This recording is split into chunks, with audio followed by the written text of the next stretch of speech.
Di suatu tempat yang jauh dari perkotaan, tepatnya di wilayah perbatasan Ukraina, hiduplah sepasang suami istri yang memutuskan untuk tinggal menetap di atas tanah warisan milik orang tuanya yang luasnya mencapai 2 hektar atau setara 20 bangunan koperasi merah putih.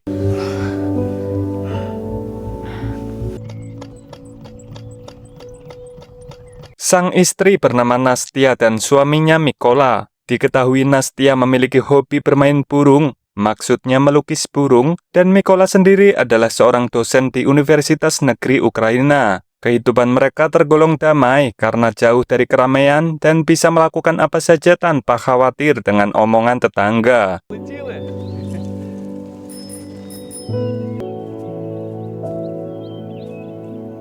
Setiap hari, Mikola harus menempuh jarak puluhan kilometer ke kota untuk bekerja, menggunakan sepeda culture-nya karena ia tahu harga BBM makin hari makin tidak masuk akal. Kala itu, Mikola yang akan mengajar di kelasnya tak sengaja melihat berita di televisi yang menayangkan konflik perang dingin antara Ukraina dengan Rusia karena perebutan wilayah. Смотри, снайпер. Пост головнокомандуючого Російською Федерацією. Namun dirinya tidak ambil pusing sebab ia hanya bertugas untuk mendidik generasi penerus bangsa agar kelak tidak menyengsarakan negaranya sendiri. Diketahui Mikola merupakan lulusan dari 3 jurusan sekaligus, yaitu matematika, fisika, dan ekologi. Saat itu dirinya yang sedang mengajar kelas fisika mendapati salah satu muridnya yang kurang suka dengannya. Namun, karena Mikola bukanlah spesies dosen killer, ia hanya memberi hukuman ringan dengan cara memerintahkan si murid untuk mengerjakan soal yang ada di papan tulis.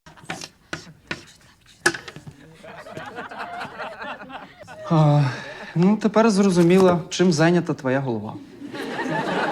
Sepulang mengajar, Mikola beserta sang istri didatangi konten kreator Facebook Pro yang kita panggil saja Hilda karena penasaran dengan kisah hidup mereka berdua yang memilih tinggal di ladang. Setelah diajak home tour oleh Mikola, Hilda pun pamit karena merasa tidak ada yang menarik dari tempat tersebut. Лена, надеюсь, все? Да, ми закончили. Двое чокнутых. Awalnya mereka berdua menikmati slow livingnya di sana, sampai suatu ketika beberapa tentara Rusia yang tak sengaja melewati perbatasan Ukraina menatap tajam ke arah Mikola yang kala itu akan berangkat mengajar. Sesampainya di kampus, Mikola yang melihat kondisi negaranya semakin kacau langsung mengkhawatirkan kondisi sang istri, sebab sebelumnya ia melihat 2 orang asing yang berada tak jauh dari rumahnya.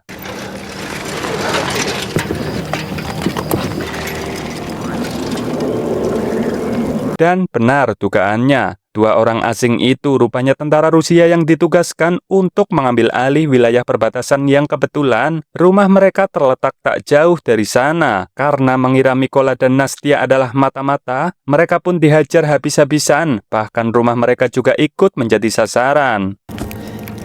Все, пошли.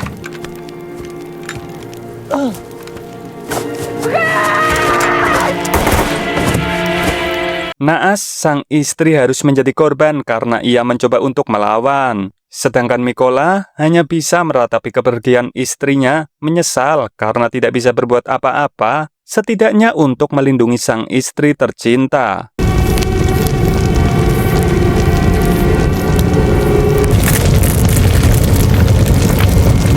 Di keesokan harinya, 2 tentara Ukraina yang sedang patroli mendapati Mikola yang terbaring lemas memeluk istrinya. Setelah mengetahui kalau Mikola adalah warga lokal, si tentara membantu mengubur jenazah istri Mikola di pekarangan rumahnya. Sungguh malang nasib Mikola. Tidak ada yang tersisa di sana kecuali salib buatan sang istri yang ia temukan di bawah reruntuhan bekas rumahnya.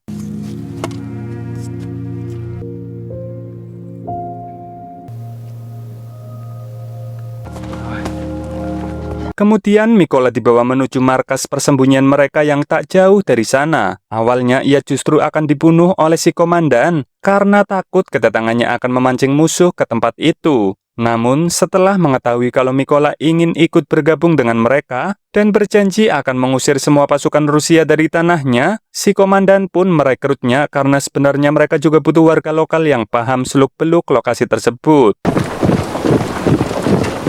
Сокіл має рейд, сокіл небі має білети, на зарі Setelah beberapa hari ikut latihan militer, Mykola yang memang tidak memiliki basic sama sekali di bidang ini begitu kesulitan saat mengikuti pelatihan, seperti bongkar pasang senjata. Namun, komandan terus menggemblengnya karena ia melihat tekad kuat yang ada pada dirinya.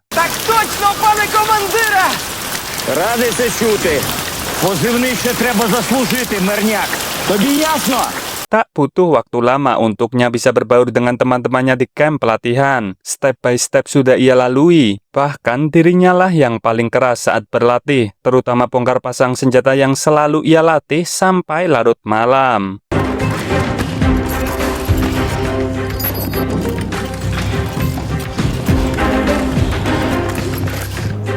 Singkatnya, masa pelatihan hampir usai. Di sini komandan menerangkan kalau pasukan mereka kekurangan penembak jitu. Beberapa orang menawarkan diri untuk mengisi posisi tersebut, termasuk Mykola yang merasa menguasai teori menghitung kecepatan karena dirinya adalah dosen fisika. Ya, setidaknya ada sedikit bekal untuk dirinya. Awalnya si komandan menolak, karena bongkar pasang AK-47 saja ia kesulitan, apalagi memegang AWM. Namun, semua terbantahkan setelah Mykola menunjukkan skillnya yang ia latih selama ini, bahkan melampaui kecepatan para prajurit yang lain. Почали!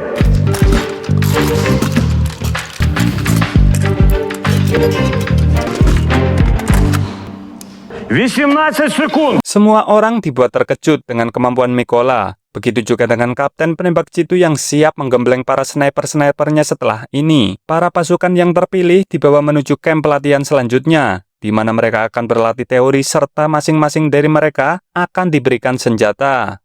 Наступний. Вороненко.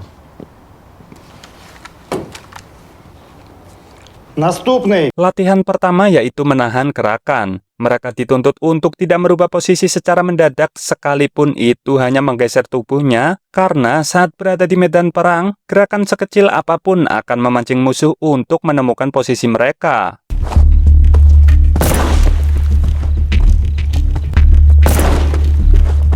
Minus. Setiap senapan memiliki jarak maksimal yang berbeda-beda, mulai dari kecepatan angin, arah bidikan, dan juga target. Tak hanya itu saja, mereka juga harus memiliki kecerdasan dalam mengeksekusi lawan. Di sini, para sniper dilatih untuk fokus pada target, sekalipun mereka tidak memiliki jarak pandang yang cukup saat membidik. 1, 2, 3, постріл. Мінус. З таким бластером.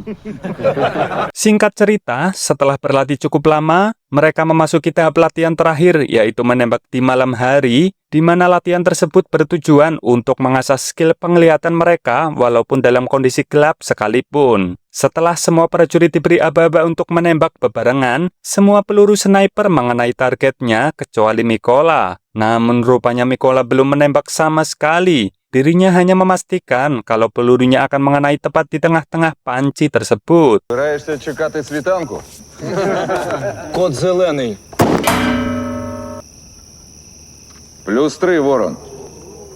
Saatnya pembagian kelas untuk para prajurit yang sudah selesai menjalani rangkaian latihan panjang. Dan ternyata hanya Mykola yang menjadi prajurit kelas 1, atau bisa dibilang komandan tempur, atau orang yang mengomandoi pasukannya nanti. Вітаю. Служу українському народові. Kemudian mereka dibawa menuju perbatasan untuk melakukan persiapan. Setelah semua mengemasi perbekalannya, para prajurit mengendap-endap melewati ladang jagung, menyergap tentara Rusia yang berada di sana. Saat semua pasukan sudah bersiap di posisi masing-masing, tiba-tiba datang warga lokal yang melintas sehingga mereka beralih ke rencana kedua.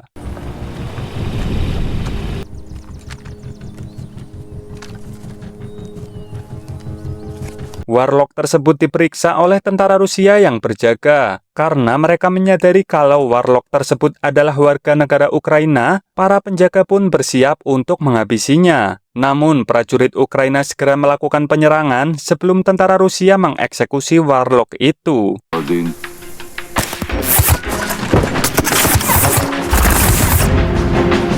Sayangnya si perempuan justru menjadi sandera karena salah satu tentara berhasil selamat dari hantaman peluru yang menghujani mereka. Mikola yang melihat hal itu teringat dengan kejadian yang menimpa istrinya, sehingga sebelum kapten menembaknya, Mikola berhasil mengheadshot terlebih dahulu endas si tentara Rusia yang tersisa.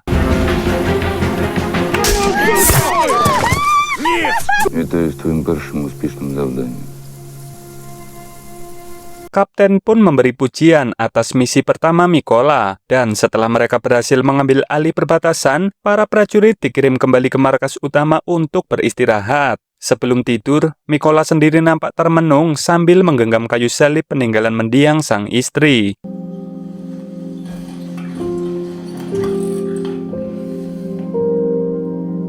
Berlanjut ke misi selanjutnya. Kali ini Mikola tidak diikutkan dalam misi tersebut. Entah karena apa, saya pun tak tahu. Namun, rupanya kali ini posisi para prajurit lumayan terbuka. Dan benar saja, setelah menyelesaikan misi, salah satu sniper ternyata ada yang tumbang di medan perang. Sontak kematian temannya tersebut membuat Mikola naik darah. А де Клим?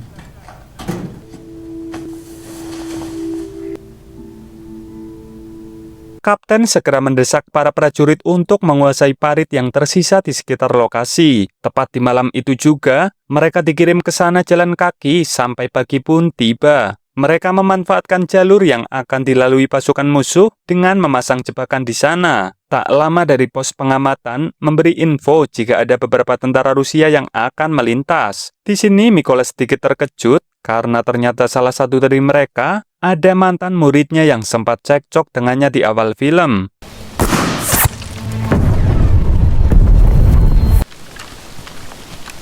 Setelah itu, para prajurit Ukraina menggunakan lokasi tersebut untuk beristirahat dan juga memanfaatkan parit yang sudah dibuat sebelumnya. Namun nampaknya di lain tempat, para pasukan Rusia juga sama-sama sedang mempersiapkan strategi untuk penyerangan. Singkatnya, setelah prajurit Ukraina bersembunyi dan menunggu cukup lama, Mikola melihat pergerakan dua mobil militer musuh yang hendak melintas di tempat itu. Dan tanpa diduga ternyata dua di antara mereka adalah orang-orang yang pernah menyerang dirinya dan juga sang istri. Di sini amarah Mikola memuncak sehingga memerintahkan yang lain untuk bersiap menembak. Namun sang kapten sempat melarangnya karena belum semua timnya mendapatkan pandangan yang jelas. Tetapi Mikola tetap ngeyel dan menembak sendiri tanpa arahan dari kapten. Кот зелений, стріляю! Це наказ.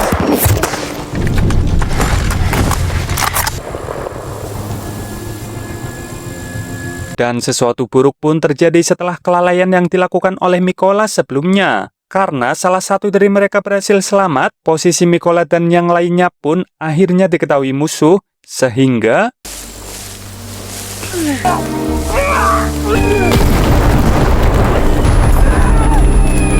beruntung Mikola berhasil selamat dari gempuran musuh, namun tidak dengan sang kapten yang nyawanya melayang gara-gara kecerobohan Mikola. Walaupun dendamnya sudah terbalaskan karena bisa membunuh si pembunuh istrinya, namun Mikola sendiri sangat terpukul akibat kepergian kapten. Dirinya berjanji akan menuntaskan misi ini sampai memukul mundur seluruh pasukan Rusia.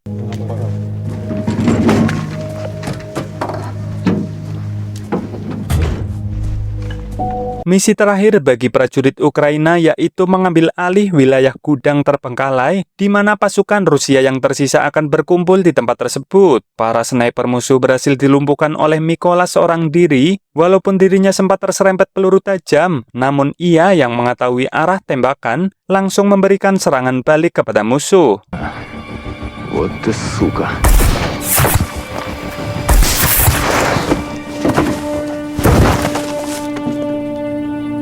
Setelah mengobati lukanya dan berendam air hangat sambil nonton berita tentang perang Rusia dan Ukraina, tiba-tiba Mikola mendapat telepon dari atasannya untuk segera merapat ke markas. Kali ini Mikola yang semakin matang dalam hal tembak-menembak langsung bergerak menuju pusat komando.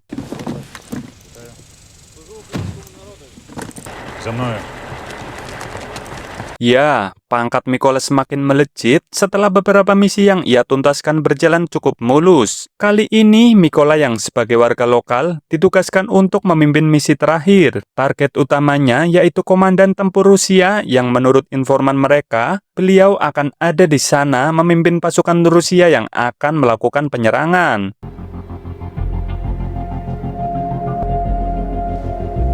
Питання? Di malam itu juga, para prajurit Ukraina secara diam-diam menempati posisinya masing-masing, termasuk juga Mykola yang bertugas memberi arahan. Dan benar saja, komandan Rusia yang memegang posisi sebagai penembak jitu berada di atas gedung memantau pergerakan prajurit Ukraina. Sampai pagi tiba, akhirnya seluruh prajurit Ukraina berhasil mengepung lokasi musuh.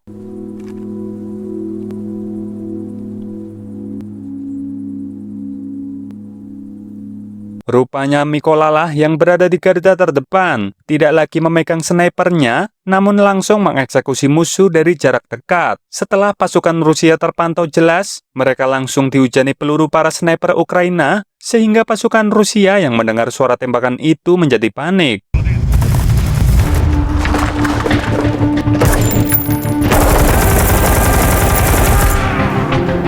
Sekarang giliran Mykola yang mengambil alih target. Setelah mendapat informasi jika sudah tidak ada pasukan yang berjaga di bawah, dengan perlahan ia mulai menaiki gedung untuk segera mengeksekusi target sebelum bala bantuan musuh datang.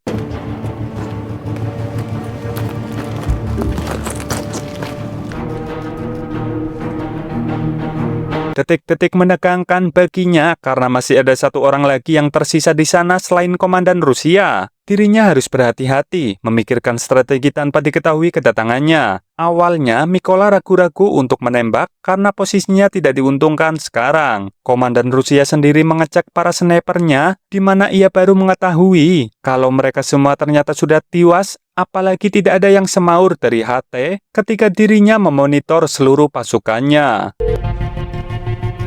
Боры, Так точно. у меня 1 200. Что случилось?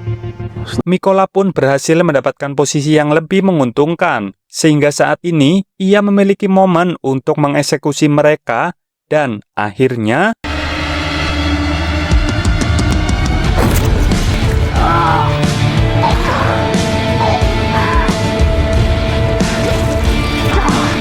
begitu pula dengan satu musuh yang tersisa. Mykola hanya butuh satu gerakan untuk menggelindingkan granat ke arahnya, dan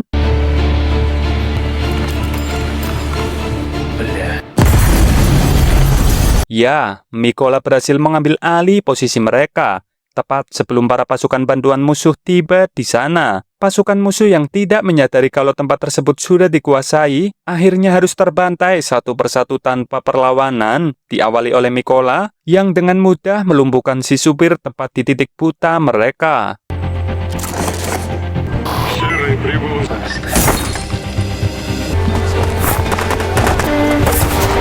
Kali ini misinya terbilang sangat sempurna karena tidak ada satupun timnya yang menjadi korban. Di akhir cerita, Mykola menyempatkan diri untuk mendatangi rumahnya yang sudah hangus terbakar dan juga tidak lupa ziarah ke makam istrinya sebelum dirinya bertugas lebih jauh demi mempertahankan negaranya.